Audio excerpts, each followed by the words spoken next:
What's going on, guys? I know it's been a little while since you've seen me. It's now 2025. Hopefully you guys will see me a lot more in this new year. A little bit about what I'm doing in this video. So I'm going to show you guys how to buy a nice cheap car, cheap runaround, what it takes to buy it, how much it will cost to you, and like day-to-day life of a person who rebuilds cars.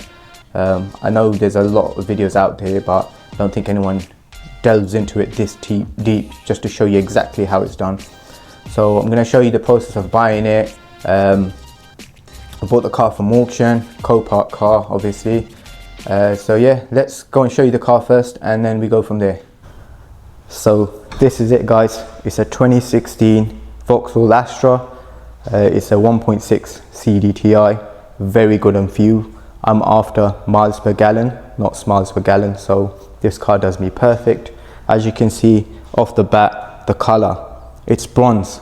Now this would have put a lot of people off bidding on this car, but I promise you, initially when I saw it first on the pictures, I was like, it's a disgusting color, but in person it's an absolutely amazing color, bronze. You just can't get it onto the pictures. Before I show you the damage, I'm just going to go around and show you the car quickly. So front end nice and clean, the driver's side nice and clean, no damage, tires are all good. Around the back we've got no damage, and then let's get onto the damage. So this is the damage, guys. As you can see, this is what ripped the car off. So it's categorized as an S, and yeah, 2 doors, front and rear, and we've got a bit of damage down here on the rear quarter. Now this front door opens perfectly, no issues there. We've got no issues on the B post, so that's perfectly fine. And also the rear door opens, which is great. Now as you can see, the main part of the damage right here, rear quarter. Well, it's classed as a rear quarter, but it's quite low down. The damage starts around here and ends around there. Obviously we've got this damaged. Now I know a decent body shop will be able to tackle that with ease. So yeah, this is the runaround. So it's an elite model, so it's quite specced out, and it's got tinted windows, someone's tinted it obviously, and a nice big boot to carry around all car parts, I guess. So I'm going to use this car as a workhorse to carry car parts. Now back to the damage, what it's going to cost to get it repaired. I've already purchased the door, which I'll show you right here, from eBay. It's £100. It's in black, but obviously that's going to get painted because I'm sure it's going to need blending in at some point. I'm not going to replace the front door at the moment. Reason being, once the back door's on, we can see how bad that damage is. If the damage is significantly bad, we'll replace the door. If not, I'm pretty sure a body shop can tackle that front door and get it right. Best thing to obviously do is replace the front door, but we're on a budget here and we're not going to do that. It's no point, it's a runaround. It's actually a nice car, but again, I've only bought it as a runaround. Let's get onto the interior. So like I said, elite model, so it's got everything in there. Sat nav, Apple CarPlay, leather seats front and rear, and they are both heated front and rear. Onto the back seats. I love a car like this, reason being, as you can tell, it's like there's never been any passengers in the back seats. Nice clean car. It's a 6-speed 1.6 diesel, so very good on fuel. I mean, I did drive it back and done well over 100 miles, and the fuel return was about 70 miles per gallon, driving at about 70 miles per hour. Just gonna fire the car up. So it's got low mileage, no warning lights on the dash. It does have a few lights for the headlights, but that's because I've changed the bulbs. Let's get that off and close the door. So 61,000 miles on a 1.6. This car is really efficient when it comes to the fuel mileage. It's a 1.6, sorry, £20 road tax, so fairly cheap to run. And it's even got a heated steering wheel, power fold mirrors, auto lights, so it is quite well specced out. And well happy with the purchase, especially at the price that I've purchased it at. So let's go over what it cost. So as you saw there, guys, nice and clean car, and it's just a run around, so I'm not too fussed about having a big repair done on it, as in a £1,000–2,000 repair. This car is going to get repaired within a budget of about £500, and I believe that can be done. I mean, like I said, I've already bought a door for it. The front door I reckon can be repaired, and the rear quarter, obviously, it's going to get repaired. Now let's go through a few of the details of the car before I purchased it. So onto the day of collection, I decided to choose an 8 AM slot based in Wolverhampton. So it took me about 2 hours to get there. I got there for 8 AM and the car was loaded up by 8:20, and I did all my checks, made sure the tyres were inflated, and the journey began. Now I am going to show you this on my phone. This is the Copart app, and let's have a look at some of the details of the car. So it was retailed at £6,900. Now when it comes to Copart, they love to bump up the retail price on the car. So they've put this at £6,900. I would say the value of this retail is probably about £5,500. Possibly it could go up to 6,000 down to the mileage. So I can tell you straight away that I paid nowhere near that.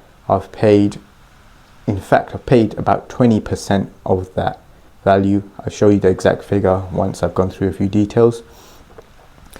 60,000 miles they've listed it at, and you can see side damage, which is primary, and it's a Cat S. So that's the main things you need to look out for: the damage, and if it's got any additional damage. So let's just scroll down. So it was from Wolverhampton, and registration's there, and it says run and drive. So that's the main thing I was looking for.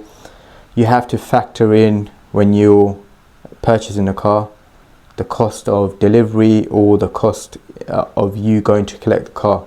So run and drive, which meant that obviously there was a chance I could drive it back, which I did. Color of the car, bronze, and then some of the details about gearbox and engine size. You need to check all these details because they do get them wrong sometimes. Lastly, obviously check to see if it's got keys and that there is no VAT charged on there. Some cars do have VAT. It's mainly vans and electric cars. V5 notes, none available, which means I'll have to apply for a new logbook. You have to factor in another £25 for that. In this case it's a category S, so you don't pay a fee for a new logbook. Last but not least, check the additional information. This is very important. Sometimes it gives you some good information, and sometimes you've got absolutely nothing, like this. Number of keys, 1, we already know that because it says it has keys.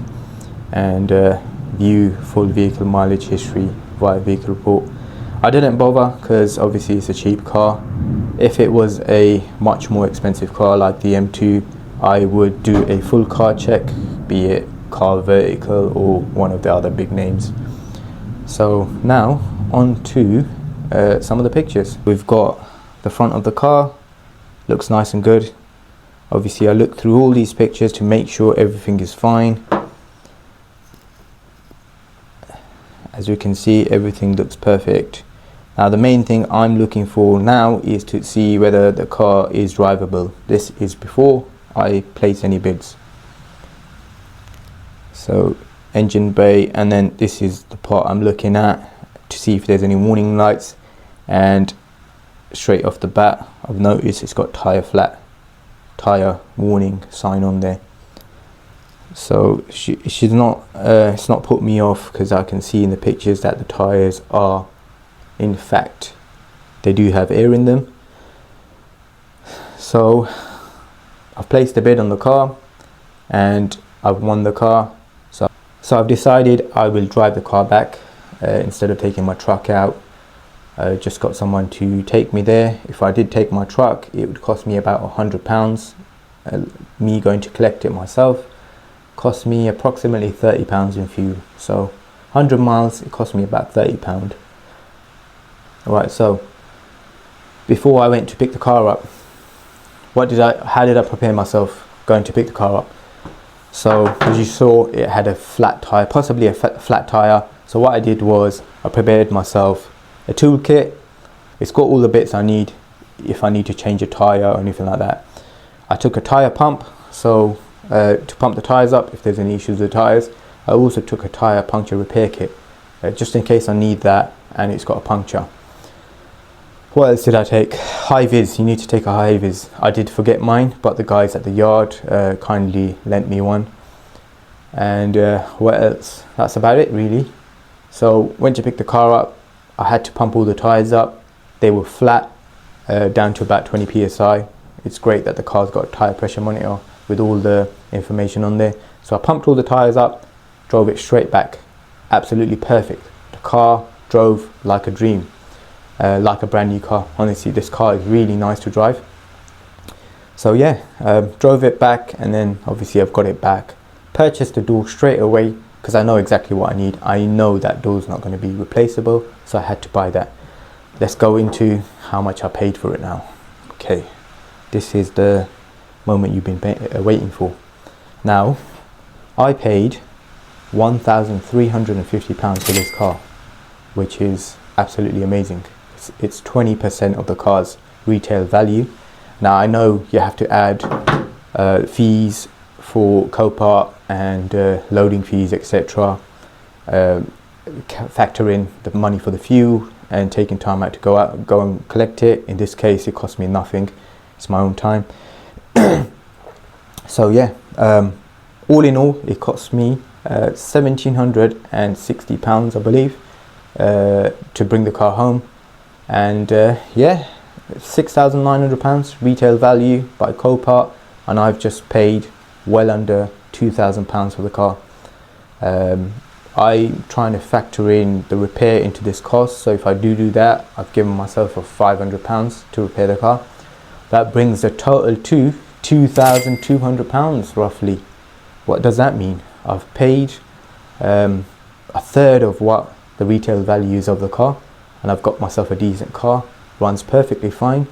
If I was to sell the car, I know it's a category S, I reckon the car would still fetch around £4,000 minimum, if not more. So yeah, this is a day in a life of a salvage rebuilder. So this is what goes into buying a car.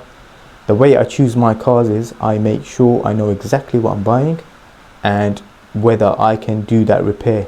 If I have to outsource the repair, it means more money. If I can do the repair myself, obviously it will cost me a lot less. If you guys want to know anything else about buying cars or selling cars, be sure to leave me a comment or give me a shout. My email address will be below. You can ask me any questions about how to buy cars. I shall try and help as much as I can. So if you guys want to know any more, or if you want me to cover anything else, just drop a comment below and I'll try and do a video on it. I can subscribe to my channel because obviously it helps me out. The more followers I have, the more motivation I get, and it's good for the algorithm. I know there must be a lot of you guys that don't subscribe to the channel, but just hit that subscribe button and hit the notification bell icon so that you know every time I upload. Hopefully it's going to be a bit more frequent from now on. But yeah guys, I'll see you in the next video. Peace out.